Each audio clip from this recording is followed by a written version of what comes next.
नमस्कार दोस्तों, स्वागत है आपका हमारे चैनल पीक पॉइंट पर। भारतीय राष्ट्रीय आंदोलन का आज से हमारा नया सीरीज स्टार्ट हो रहा है। इसमें हमारा पहला टॉपिक है भारत में राष्ट्रवाद के उदय के कारण। भारत में राष्ट्रवाद के उदय के अनेक कारण हुए। आज हम उसी को बिंदुवार जानने का प्रयत्न करेंगे। भारत का स्वतंत्रता आंदोलन भारत के संपूर्ण इतिहास का एक ऐसा क्रांतिकारी चरण है जिसने भारतीय समाज को सबसे ज्यादा सामर्थ्यवान बनाया। ऐसा इसलिए कहा जाता है क्योंकि इससे पहले भारत में इस प्रकार की राष्ट्रीयता की भावना कभी नहीं देखी गई थी। इसलिए इसे आधुनिक विश्व के बड़े आंदोलनों में देखा जाता है। इस आंदोलन में भारतीय जनमानस को राजनीतिक रूप से सक्रिय होने का अवसर भी मिला था। अंग्रेजी शासन काल के अंतर्गत बहुत सारे ऐसे कारण हुए जिसने भारतीय जनता में राष्ट्रीयता की भावना का संचार किया। इसमें जो सबसे प्रमुख बात थी वह थी ब्रिटिश शासन के विरुद्ध प्रतिक्रिया देना और उसे खत्म कर देने का विचार। इसी विचार में स्वतंत्रता आंदोलन के बीज छुपे हुए थे। तो चलिए हम लोग बिंदुवार यह जानने का अध्ययन करें कि आखिर वे कौन कौन से कारण थे जिसने भारतीयों के मन में इस प्रकार राष्ट्रवाद की भावना को जागृत किया कि वे लोग अपने जान की परवाह किए बिना स्वतंत्रता आंदोलन में कूद पड़े। इसमें जो सबसे पहला पॉइंट है वह है भारतीय हितों और उपनिवेशी हितों में विरोधाभास। ब्रिटिश शासन के अंतर्गत भारतीयों के हित और अंग्रेजों के हित में स्पष्ट अंतर दिखता था।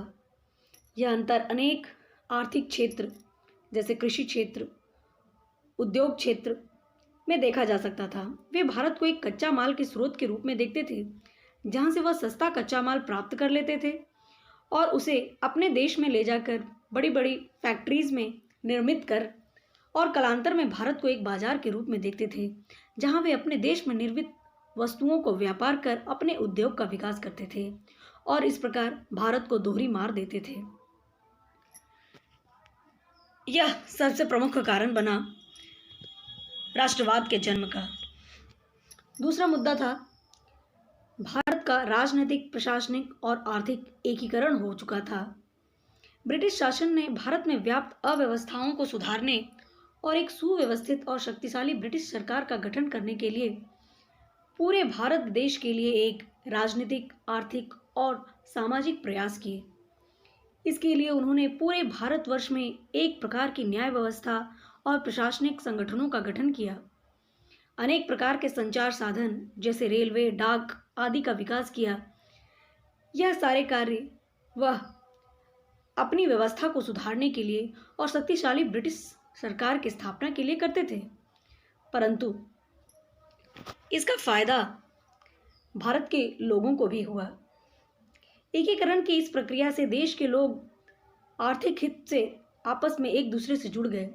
संचार के साधनों के विकास ने उनके मार्ग में संपर्क स्थापित करने में सहयोग किया, जिसने अंततः राष्ट्रवाद के विकास में मदद की। तीसरा पॉइंट है पाश्चात्य चिंतन तथा शिक्षा का प्रभाव। अंग्रेजों ने पाश्चात्य शिक्षा का प्रसार अपनी आवश्यकताओं के लिए किया था, लेकिन इससे शिक्षित भारतीयों की पहुंच पाश्चात्य उदारवादी विचारधारा तक हो गई।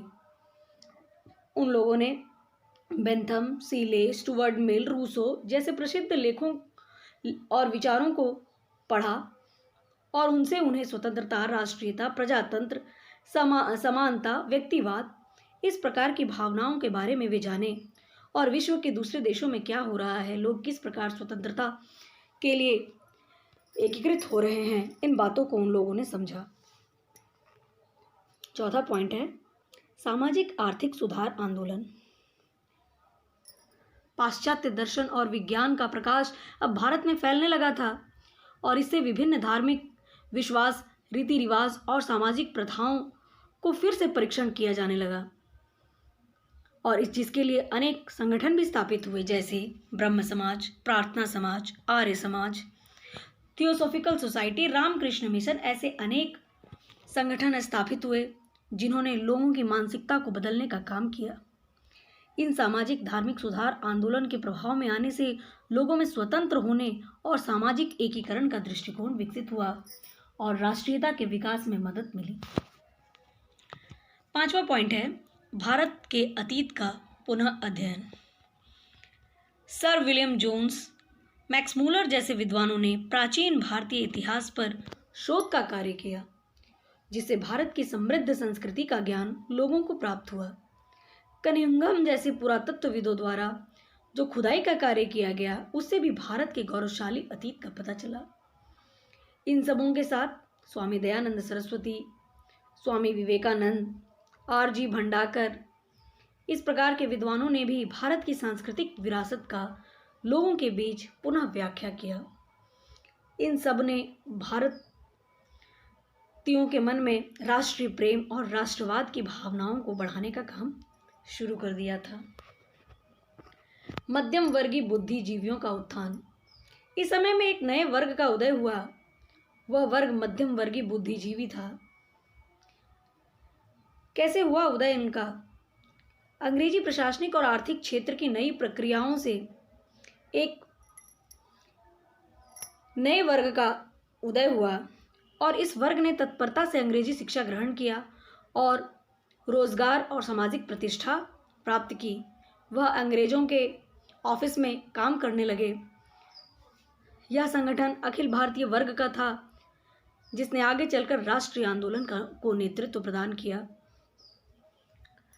7वां पॉइंट है समकालीन यूरोपीय आंदोलन का प्रभाव।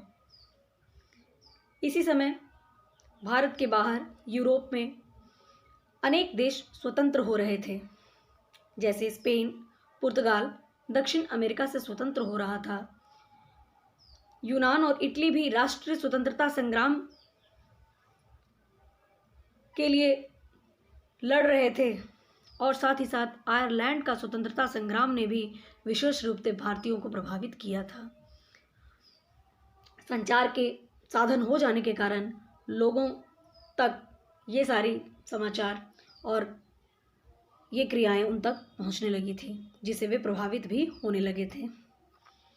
अगला पॉइंट है इल्बर्ट बिल विवाद, जो कि 1883 ईस्वी में हुआ था। लॉर्ड रिपन के समय इल्बर्ट बिल को लेकर एक समस्या उत्पन्न हो गई। रिपन ने इस बिल के माध्यम से भारतीय मजिस्ट्रेटों को यूरोपीय अधिकारियों के मुकदमों का निर्णय करने का अधिकार देना चाहा, परंतु यूरोपीय लोगों की प्रतिक्रिया स्वरूप वायसराय को अपना निर्णय बदलना पड़ा। यूरोपीय अधिकारियों ने European and Anglo Indian defence association का निर्माण करके अपने अधिकारों की रक्षा की मांग की। उनके लिए ये अधिकार हनन की बात थी कि भारतीय मजिस्ट्रेट यूरोपीय अधिकारियों का मुकदमा का निर्णय करें।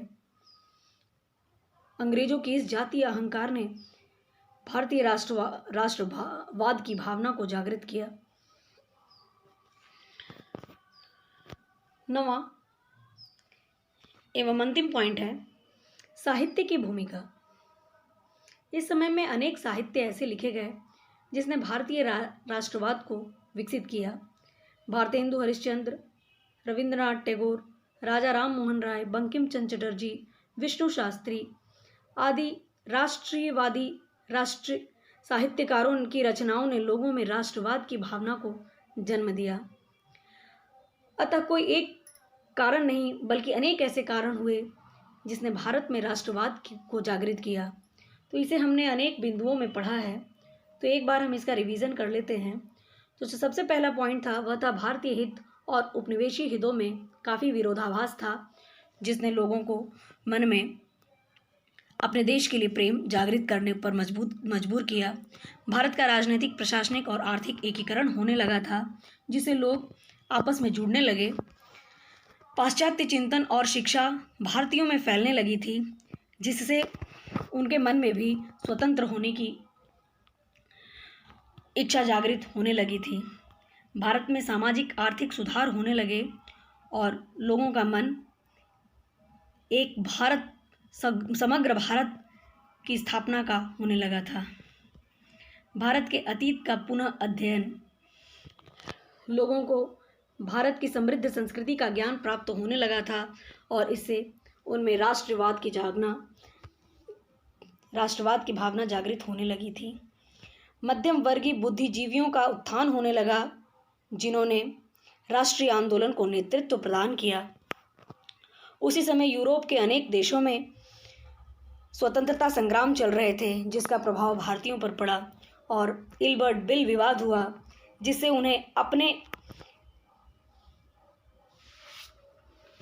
उन्हें अंग्रेजी अहंकार का पता चला और भारतीय राष्ट्रवाद की भावना जागृत करने में मदद मिली। और अंतिम है साहित्य की भूमिका।